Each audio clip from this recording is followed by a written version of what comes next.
Netanyahu has sent a message to Donald Trump. Now listen carefully to what that message is, because after this, there should be no doubt left that an attack on Iran can happen at any moment. What happened is this.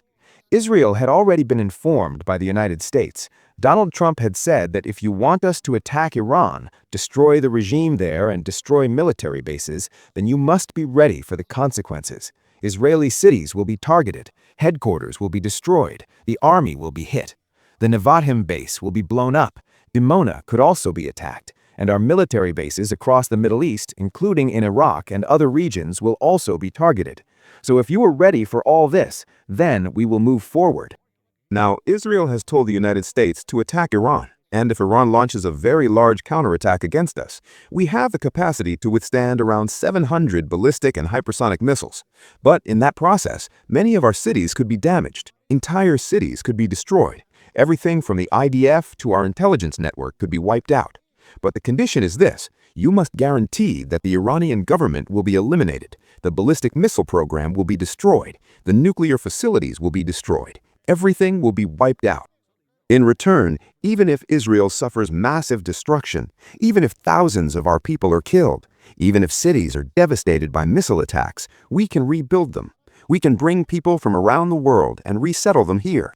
But our condition is that you guarantee you will complete the mission and strike decisively. Now, what happened next is that Trump said there is a price to pay. Netanyahu replied that we are ready to pay the price. Last time, during the attack, around 500 ballistic missiles were fired in 12 days. This time, intelligence reports say they can fire more than 2,000 missiles. They possess between 8,000 and 10,000 missiles. In this situation, they can fire thousands of missiles and drones, possibly even on the first day. Intelligence reports indicate this as well. Now, Israel has told Trump to attack, strike, hit the Ayatollah. In this situation, we will try to intercept as much as we can with our defense systems. Our key personalities are underground. We will do whatever is possible, but you cannot withdraw without completing the mission. We are ready. Now, you may want to know the bottom line.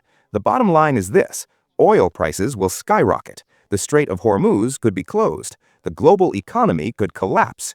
Gold prices will shoot up. Investors will rush toward gold. And obviously, when such a massive war breaks out, people first withdraw their money from banks, then buy gold. U.S. bonds will be affected. The U.S. economy, the stock market, everything will be impacted. A global war could erupt. Israel has said investors are ready, everyone is ready. You just need to do this. Even if our leaders are killed, even if people die, even if massive destruction occurs, even if cyber attacks happen, we are ready. But you must guarantee that you will not return without ending the regime.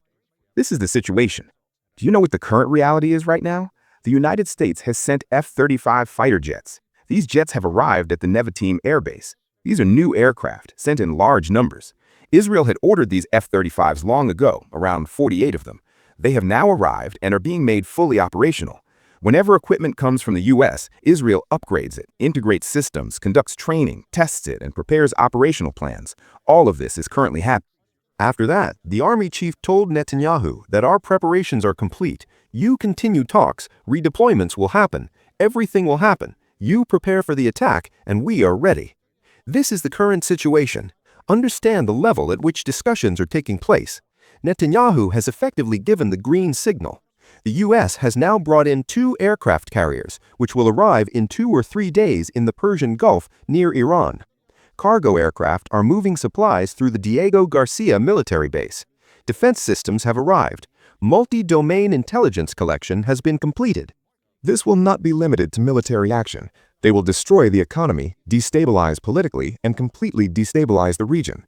On top of that, Arab monarchies are not standing with them. Now, look at Trump's level of confrontation. No president in history has done this.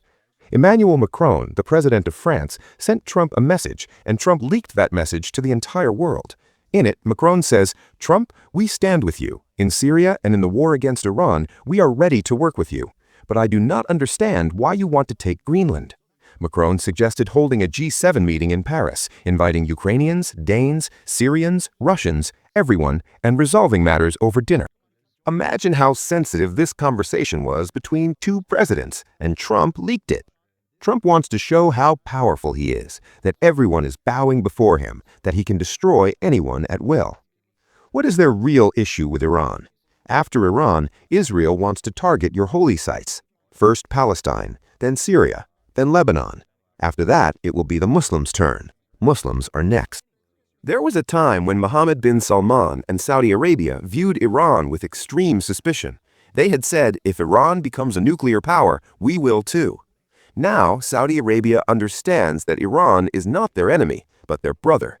They understand that any change in Iran will affect the entire region. Oil prices could reach $30 to $35 per barrel increase, causing massive damage. Their economy would be affected. They also understand that Israel will not stop after Iran. Israel is the only country that the entire Muslim world fears, openly, except Iran. Other than Iran, no one has the courage or capacity to fire such massive missile attacks. No army will march against Israel, no air force, no navy. Hezbollah fought. Hamas is internal. They did not achieve the level of success expected and suffered major losses. What happened on October 7th is a separate historical debate. The reality is that only Iran has the capability to do this. The U.S. is telling Israel that this war will not be just missiles. China and Russia are also involved. Such matters are never simple. Netanyahu wants a full-scale war, not a limited strike. Trump suggested limited strikes. Netanyahu asked, what does that solve? The Ayatollah government survives, and we only claim victory. He wants full destruction of the region.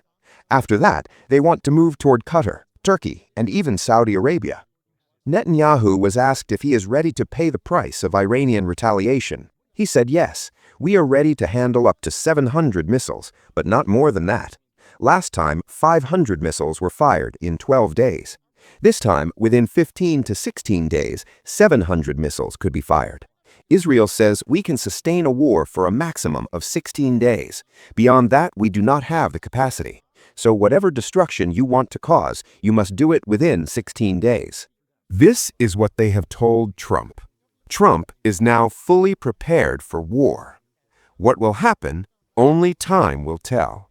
But one thing is clear, this war is coming, and no power in the world can stop it.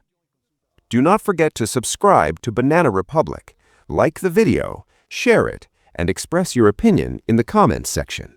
Thanks.